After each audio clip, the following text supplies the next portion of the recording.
Hey everyone, and welcome to today's video.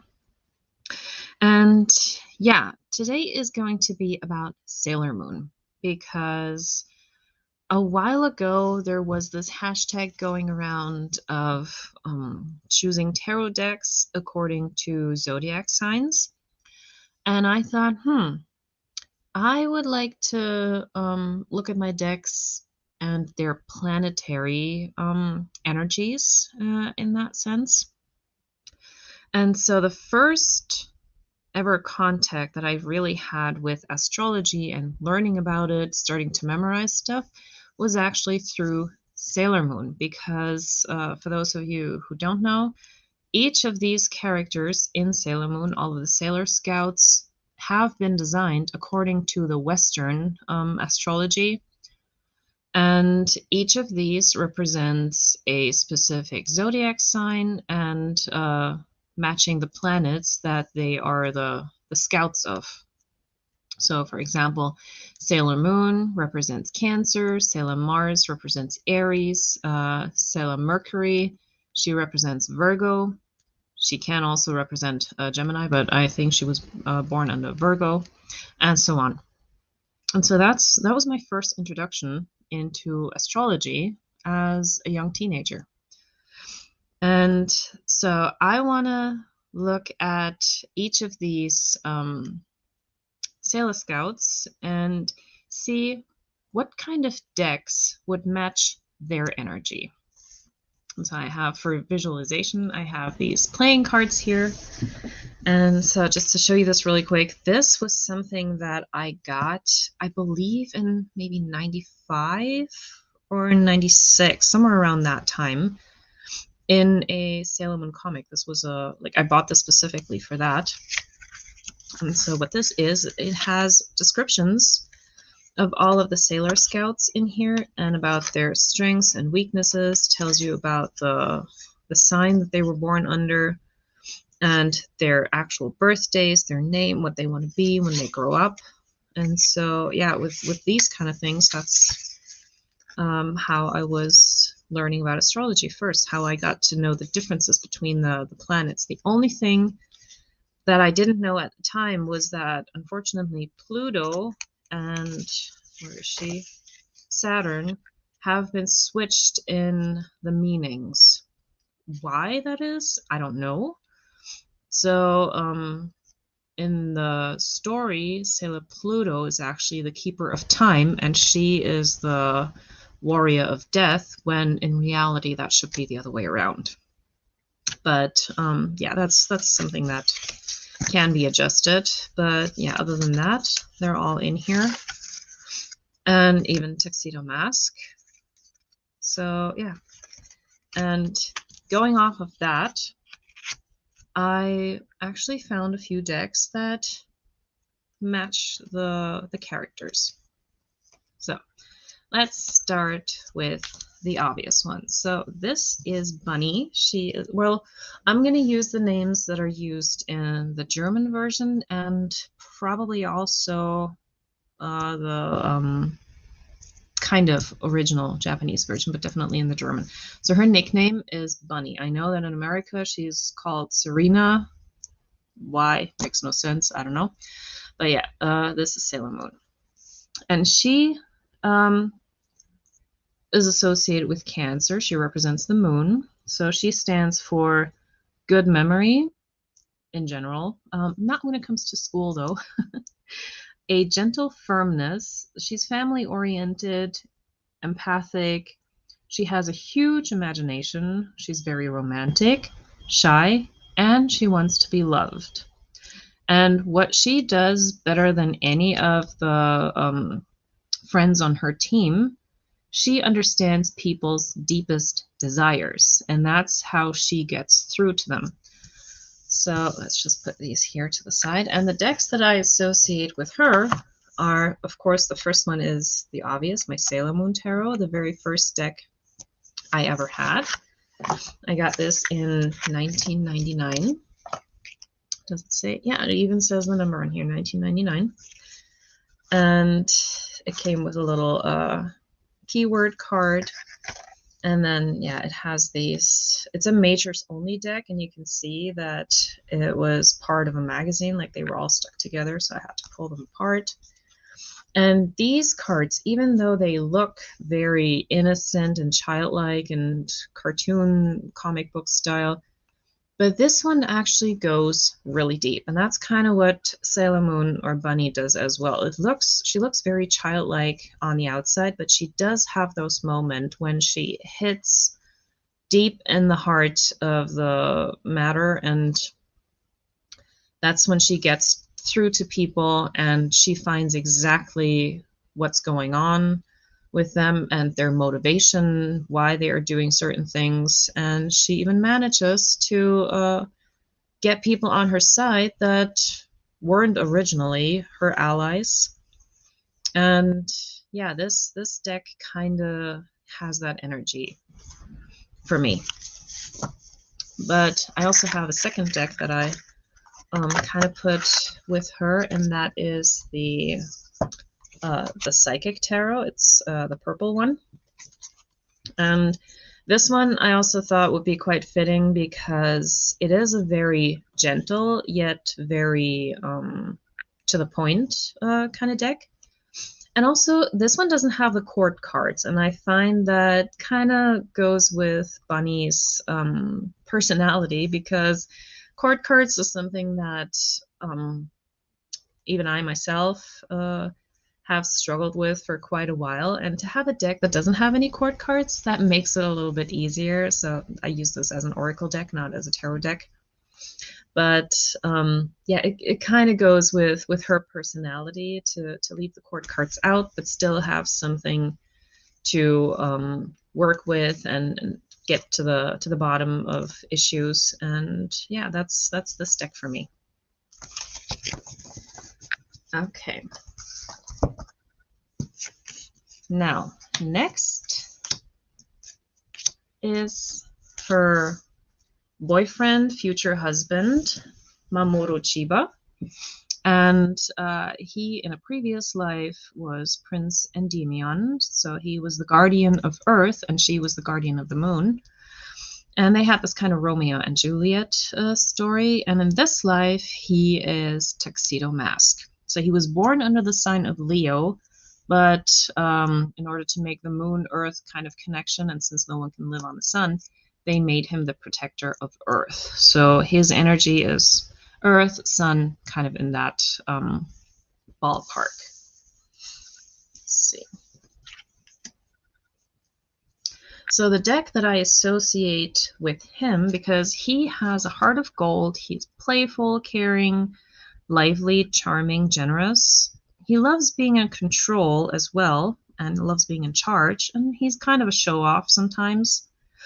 And he is also studying to become a doctor, so he can be very strict, but he's also a good mentor to his daughter, and he just loves to help. And the deck that kind of, for me, fits into that category is my Haunted House. This is also a deck that it can be, like some of the images can be a bit confrontational, especially the Ace of Swords. Others might be give you some questions like, what are you trying to tell me? And Mamoru is all about helping people to help themselves. And I feel this deck does that too. It's the learn to help yourself kind of energy in a way. Like, I'm going to point you in the right direction, but you actually have to do the work. And that's very much what I feel from this deck. And that's why I associate this one with Mamoru, or Tuxedo Mask, Prince Endymion. So yeah, because it can be very clear, but it can also sometimes talk a little bit in riddles. And yeah, so that's this deck for him. Okay. And the order that I'm going in is the order that the characters were added to the story. So next in the story, they found Salem Mercury. This is Amy. And she is a very good student. She's also studying to become a doctor, and she was born under the sign of Virgo. Now, Salem Mercury, she is a good communicator. She's honest, logical, very analytical. Like, this is her little computer here, and with these special glasses that she can have that just pop up, she can have like a little screen right in front of her eyes, and to, you know, calibrate things. She loves to get to the bottom of issues. She's very reliable, very clean, extremely detail oriented, and she doesn't like negative criticism. But what she does is she finds patterns in things in order to help the others to find something's weak spot so that they can defeat it. So let's put this here. And the deck that I associate with Amy is the Röhrig Tarot. I have the Spanish version here right now. But the reason why I chose this one, because of her analytical side. And she's not so much about looking at the emotional side of things. Like, she just looks at facts and numbers. And I feel that this deck kind of does the same thing. It looks at the facts. It is not about the feelings and all that kind of stuff. It gives it to you straight. Like, okay, this is the situation. This is what you can get out of it. And if you have any feelings about this, well, those are your feelings and you have to work with that. I'm just telling you the numbers, the statistics, and all of that. And so that's why this deck for me is kind of perfect for that Mercury energy. It's a good communicator, and it's not to everyone's taste, just like whatever Amy or Salem Mercury does is not always to everyone's taste, and she sometimes gets overlooked. But yeah, so this is the deck that I associate with that Mercury energy.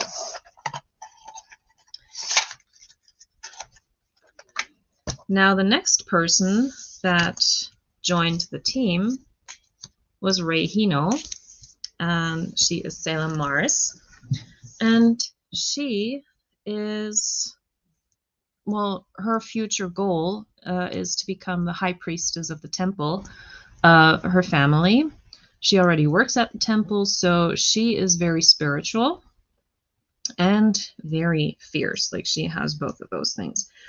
So Salem Mars, she loves adventures. She knows what she wants, and she says it. She's very independent. She likes a good challenge, but she also has a soft hidden core that, once again, Bunny is the one to get out of her. And she's the kind of, I'm going to go with my head through the wall, even if the door next to it is open, just to prove a point. She's very stubborn, but she, like I said, she combines two different things. She is very feisty, but she's also spiritual. And the deck, or actually I have two decks for her.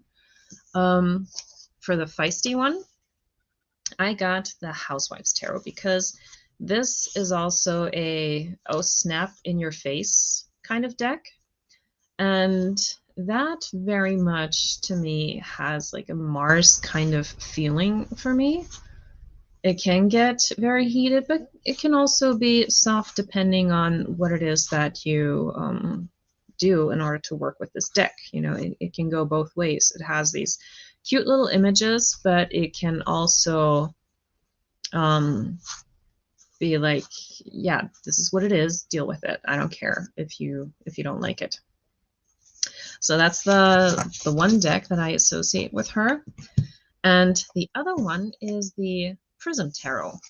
And this one I picked out because of her spiritual side. Because, so this deck has all these colors. And it's not just to make it look very fun, but these colors are actually, they represent the different chakras. And so this, for me, kind of falls in line with the whole spiritual aspect, like seeing the world through a spiritual lens, because what Salem Mars will also do is she will say her banishing rituals to get rid of demons that they're fighting. So she does use her spiritual work in combination with being a Sailor Scout.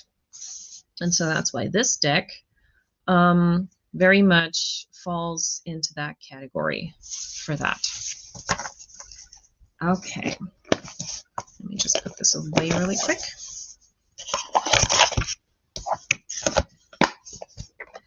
Now the next person to join the team, that was Makoto, and she is Sailor Jupiter. So Sailor Jupiter, or Makoto, she loves being among friends. She's very direct and blunt, and she represents Sagittarius, by the way. So she's very independent also. She wants to know all the tea. she does engage in gossip here and there. And sometimes she can be considered as too direct, which is why people don't, well, she doesn't have too many friends. She finds friends in the Sailor Scouts, but other people have taken offense to some of the things that she said or in the way in which she said them. But she is never compromising the truth, even if it hurts. And so for that, the deck that I associate with that is my Vampyria tarot. And this is also my very much in your face deck. This is very blunt. This one doesn't take any prisoners. And yeah, so this, it also looks kind of innocent, especially since it's a bit pippish. But still, like the messages that I get from reading with this deck, when I, like, this is not the deck to turn to for pick me up. This is the deck when I want to look at a situation and what it really is without getting feelings involved. This is the very, let's look at this objectively and see what we can do about it kind of deck. Because, yeah, like I did a few readings with this, and this deck also surprises me. When I think I'm reading a situation that is actually going good, and then I'm getting the not so good aspects of the story that I might be overlooking because I might be biased in a situation, this deck will point that out. And then I've also had readings where I was reading about situations where I thought, oh, this is kind of bad, and then I don't really like where this is going. And then I get the really good cards, and this deck is telling me, you know what? You're focusing too much on the negative aspects. You should cheer up a little bit. So this deck surprises me quite a bit. And yeah, I don't read with it very often, but it is a very good tool to work with. Also because the difference in this one, and since Makoto is also a bit different, this one has 6 court cards for each suit instead of 4. So even there's a little bit of a twist, and that kind of fits Makoto's Jupiter Sagittarius kind of energy.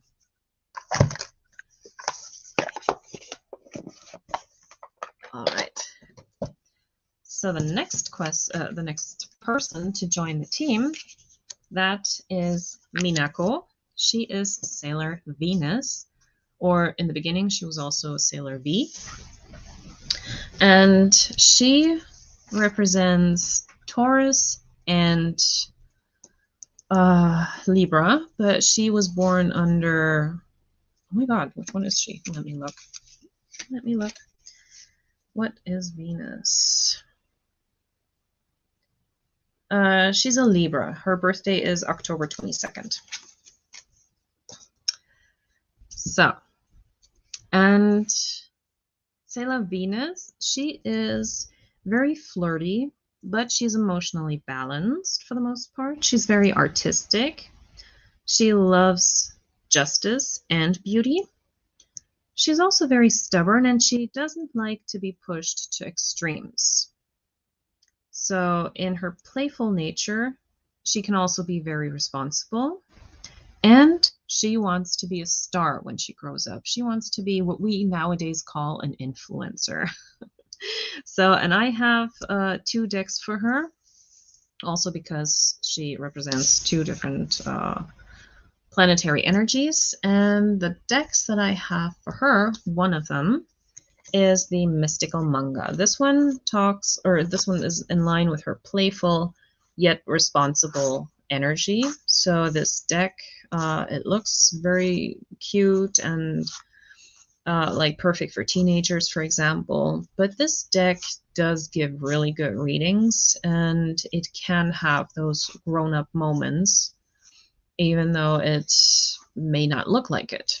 You know, it may look like it was designed for children.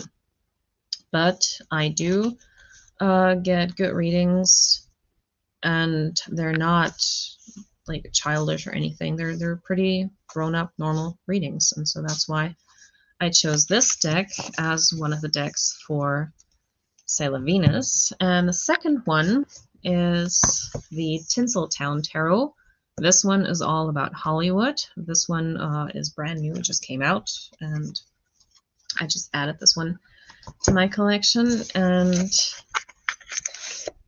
this one is also very girly, like it's pink on the back.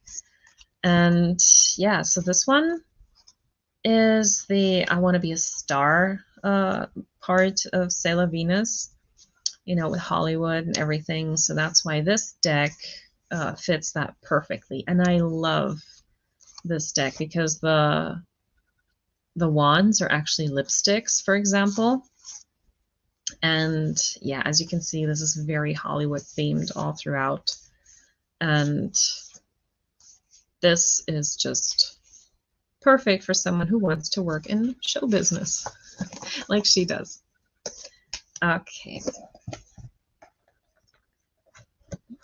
Just put that away. All right, so now we have the inner senshi, or the inner scouts, completed. We now get to the so-called outer senshi, the outer scouts, and the first one that we meet is Sailor Uranus, and that is not Hotaru. What's the name? Haruka. This is Haruka, and she is kind of like a tomboy, and something that is different from the American version, she is actually the girlfriend of Sailor Neptune. I know in the American version they played this as them being cousins, but no, they're actually a couple. So Sailor Uranus, represents Aquarius. She has a great perception of things. She aims very high. She's creative. She has a sharp mind, very logical. She can lose focus quickly, and she can also quickly change her moods. Sometimes she might get lost in thoughts, and when it comes to getting the job done, she leaves emotions out of that. She goes into the logical brain kind of energy.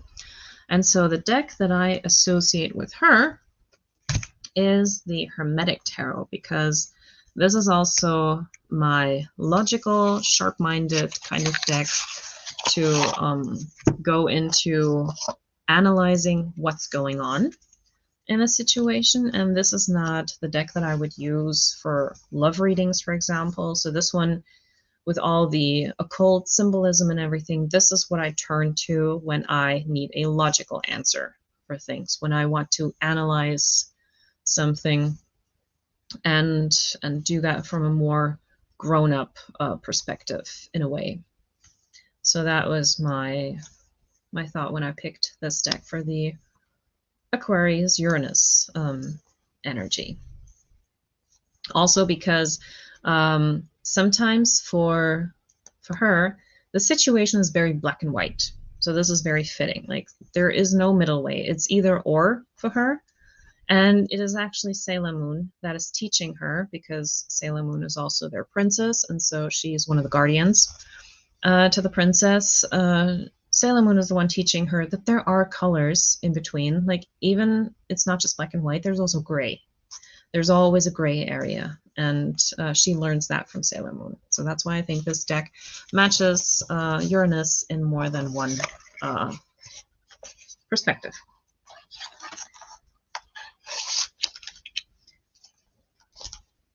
Okay, so next is her girlfriend, Michiru, and she is a Pisces, and therefore, yeah, Neptune, Pisces, that's the energy that she's representing. And she is a little bit like Uranus, but also different in a way. She is emotional and soft, and she loves the realm of fantasy. She's also empathic towards secrets. She can sense them. And she's a great storyteller and very romantic. So she can switch between being emotional, but also being focused on the job. So when it really is about the job, she agrees with her partner a lot of times and tries to leave the emotions out of it. Sometimes she tells her to be a little bit more reasonable in certain moments and to not just be so focused. So she's kind of like the balancing factor in this relationship. And the deck that I associate with her, also because she is the Neptune energy, is the Undersea Tarot, a mermaid deck. And yeah, this deck to me is also like, I use this for emotional things that I want to inquire about, but also to get basically, yeah, to the bottom of things as well, especially when it's about emotions. And that's what this deck will do to me, or for me, I should say. So here I can also see both sides of the story. I can see the feelings, and I can see, you know, what needs to be done in order to work with the situation, get out of a situation, or turn something around. So that's why I chose this deck for my Pisces Neptune energy.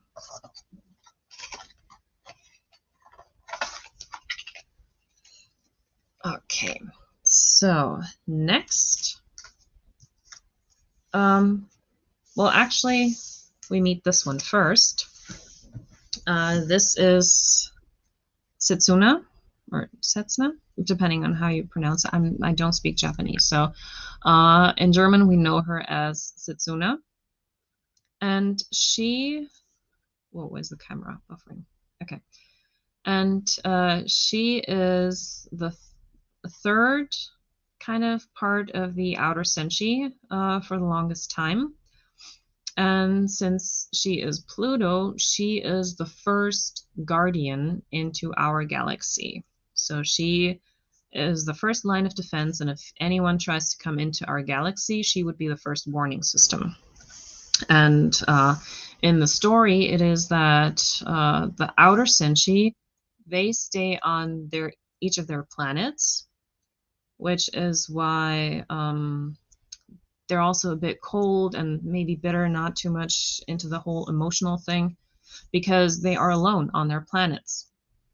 Whereas the other four, the inner senshi, Mars, Mercury, Jupiter, and Venus, they get to stay on the moon with Salem Moon, and so they have this group thing, and that's why the inner planets are a bit more communicative, and they have this energy, whereas the outer planets are more the loners, so to speak, and that's how they portray that in this story as well.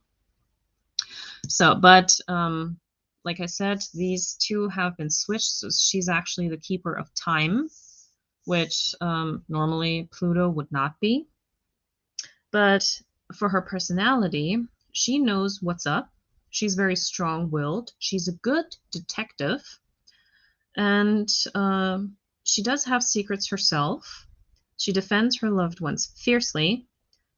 She represents Scorpio, by the way. She does hold grudges. She can be vengeful, and she can hurt with words. She doesn't need a weapon for that.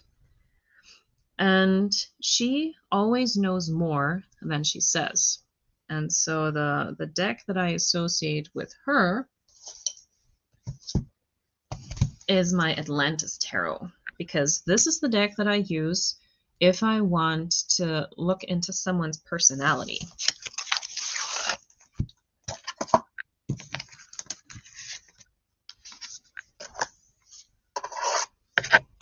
So yeah, this deck, the depictions, even though it's an RWS deck, are a bit different from what we typically see in the RWS version.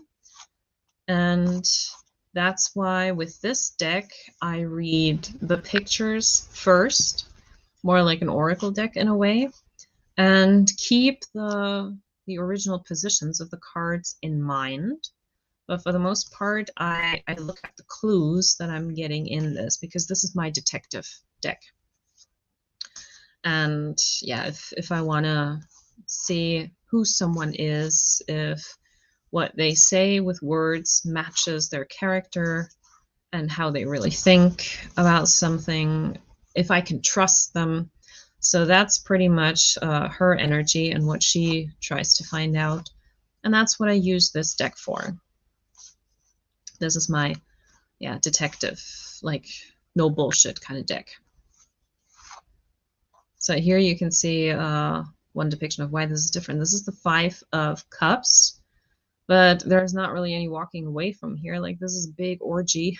So the depictions in here are very, very different. Yeah, 10 of Cups, another orgy. And I don't know where the card is right now, but the 8 of Cups is also not the walking away card. It's actually more like a feast. I don't really know where that one is right now. Here. That's the 8 of Cups. So no one here is walking away sad. But, well, he does have a specific facial expression. But, yeah, they're cheering and toasting. So this deck is a bit different. So that's why I keep the original meanings in mind. But I work with the pictures, with the clues that I'm getting, that the detective would look at. And then there is the last one that we meet in the story. And when we meet her first, she's not Hotaru just yet. Well, Hotaru is her normal name. And she's not Sailor Saturn to begin with. She's actually Mistress 9. So she has 2 different souls in her body, and this one is an extraterrestrial entity that took over her body, and they get rid of that one, and because she is a very big destroyer, and she is also a destroyer of worlds, which would be the Pluto energy, actually. And so Saturn, she represents Capricorn, by the way. And yeah, so they get rid of this one. And then everyone is afraid of her because they think that she's going to destroy the entire world.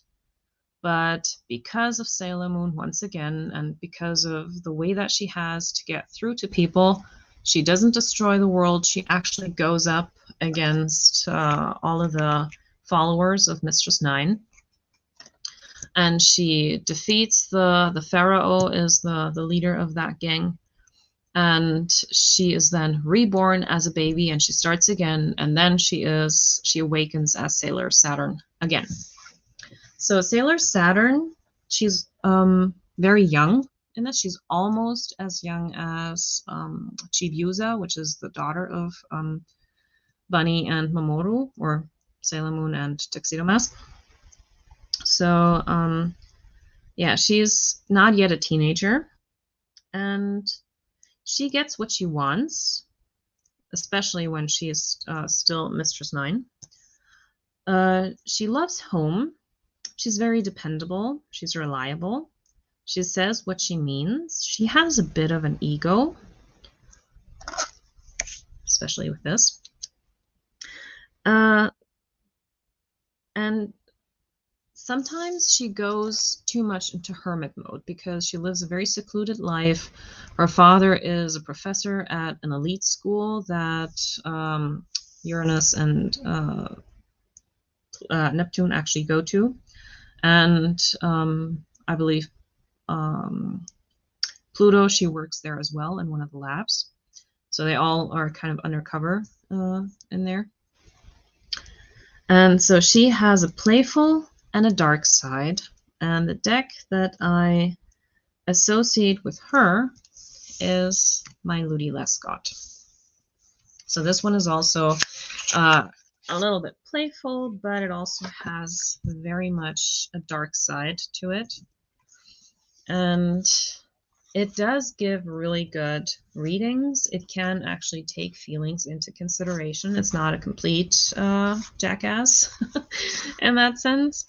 But yeah, so there's like a deeper layer to this. If you read with this deck, or that's my experience that I have, there's the stuff that you can see on the surface. And then if you really take a closer look, if you spend some time with the cards, you will always find something deeper because there's just so much detail in the cards, so many things that you can pay attention to.